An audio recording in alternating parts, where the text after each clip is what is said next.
Hello Raptors Nation, welcome to Raptors Rewind, a network dedicated to giving you the best coverage of everything Raptors. We will deliver fresh content weekly, giving you the scoop on games, players, matchups, highlights, stats, original beats you're just not going to find anywhere else. This is Raptors Rewind. Whoa.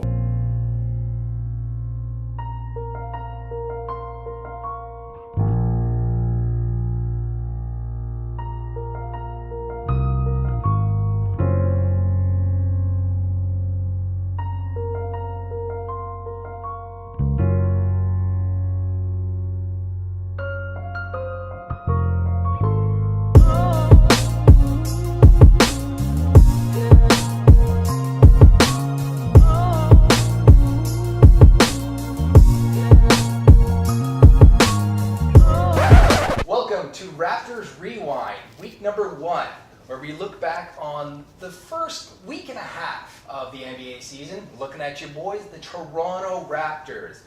I am here with Matty Mac McAllister. How you doing, Matt? Yo, not too bad, man. Feeling fresh today.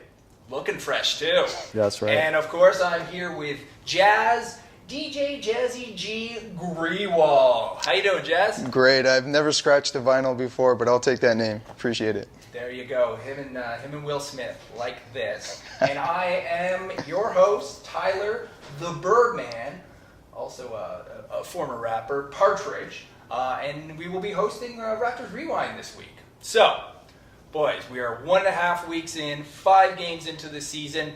It's kind of been an up and down season for the Raptors. They started off 2-0, beating two bad teams in the Bulls and the 76ers. And then they went on a Western road trip that they're in the middle of right now.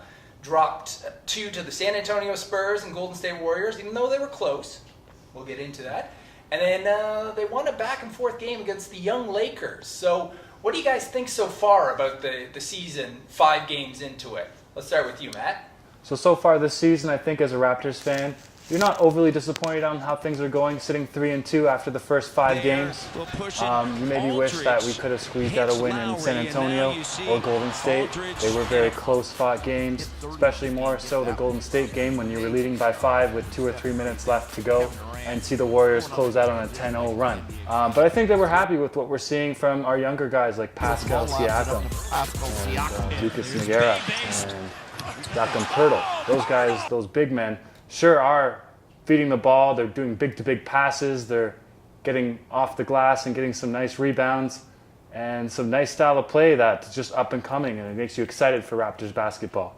Yeah, the Raptors are implementing a new offense right now. Ujiri, at the end of last season, alluded to a culture reset. You're seeing sort of the results of that, and it's not going to happen overnight. We saw the Raptors struggle so far from three-point territory. CJ Miles, unconscious, but you need guys like that on your team as well. So it may not look the prettiest right now, but expect things to turn around. December, January, by All-Star break, the Raptors are really going to start smoothing things out. The rebounding is obviously an issue right now.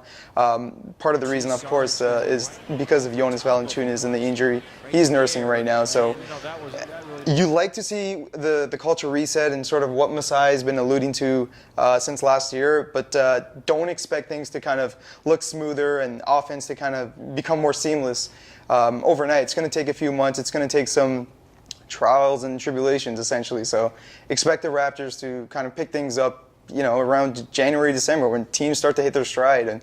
And as long as it's not there during playoffs, when you can't really fiddle around with your offense and try new things, and I think the Raptors should be okay. 5 games into the season, guys. Who are your key players, the players you've been surprised by? One of my favorite guys to watch this season and so far has been Pascal Siakam. He got slotted in the starting lineup at starting center on Wednesday's game against the Warriors, and we didn't know what to expect from him. He ended up pulling through with 20 points, 2 for 3 beyond the arc, 6 rebounds. Man, he had it all. He was strong. He could finish with the basketball. He was getting some touchdown passes right through the Warriors' defense, and really showing himself a new name for this Toronto Raptors team this season. I've loved watching him play. I look forward to him reaching out and moving further past his potential and really starting to score the basketball well. Yeah, no, I definitely had to roll with Matt on this. Pascal Siakam has been amazing for the Raptors, but if I have to pick somebody else differently from them, it's got to be Jakob Poeltl. Again, the game against the Warriors and Spurs, double-double in both efforts. He's just very nimble, can finish inside against anybody, essentially. He's really, really quick on his feet. He can rotate laterally. I love everything that Jakob brings to the floor. Still a little bit smaller, so he's going to build that size eventually as the season progresses and his career progresses. So Raptors finishing up their 6-game road trip starting this week. They're heading up the West Coast to play the Portland Trailblazers on Monday. Wednesday, they're heading off to the high-altitude Denver Nuggets. And then Friday, they're wrapping up the road trip against the Utah Jazz before heading home for a Sunday match against the Washington Wizards. Let's get some predictions from you guys. How's this 4-game span going to go for Toronto? What are they going to be looking like at the end of this week? Let's start with you, Jazz. So I predicted the Raptors went 1-2 last week with the Spurs and Warriors and Lakers, and I was right on that. So I'm going to roll with the 4-0. I think the Raptors have a real good chance of beating Portland, Denver, and Utah at home. It's going to be tough, especially Portland. They've been really good so far. They're 4-2, I believe, and they should be 5-1. Blake Griffin hit that game winner at home last week as well. So Portland's been on a roll. They got 2 really good players, obviously CJ McCollum and Dame Lillard.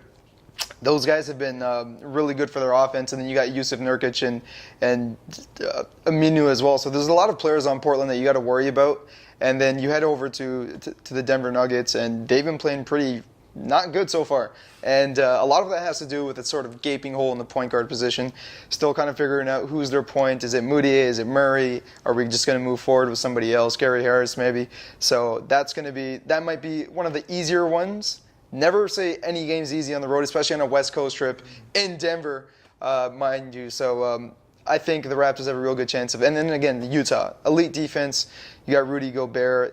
You got Ricky Rubio, who's on a new mission ever since he got that new slick back with the full tattoo sleeve. So I think the Raptors have a real good chance of taking 3 on the road and then going back to Washington. I think that sort of home energy, and they've been away from the ACC for so long. I think they really can take it to the Wizards. And we saw the Wizards drop the ball against, no pun intended, against the Lakers. So we'll see how it goes. I mean, I would love to see the Raptors go 4-0 this week, but I think I'm going to take a step back and say we'll be 3-1. I'm not too sure that we're going to be able to handle Portland. I just have this feeling Monday night that things will be a little bit out of whack. But in terms of getting in through Wednesday and stopping through Denver, even though the high altitude has always been a problem for them in the past, I think that Denver to Utah swing, that they're going to get things rolling to bring back a strong effort going at home. And they really look forward to facing John Wall and the Washington Wizards on Sunday and bringing it back to the home crowd and really settling things down and moving past on how things have gone on the road against the Warriors and Spurs and really building in on that offense and hopefully getting guys like JV and Bebe back into that starting center role and really pushing the basketball and being strong again on the glass. All right. Thank you, gentlemen. I think that is a wrap, no pun intended, for week number 1 on Raptors Rewind.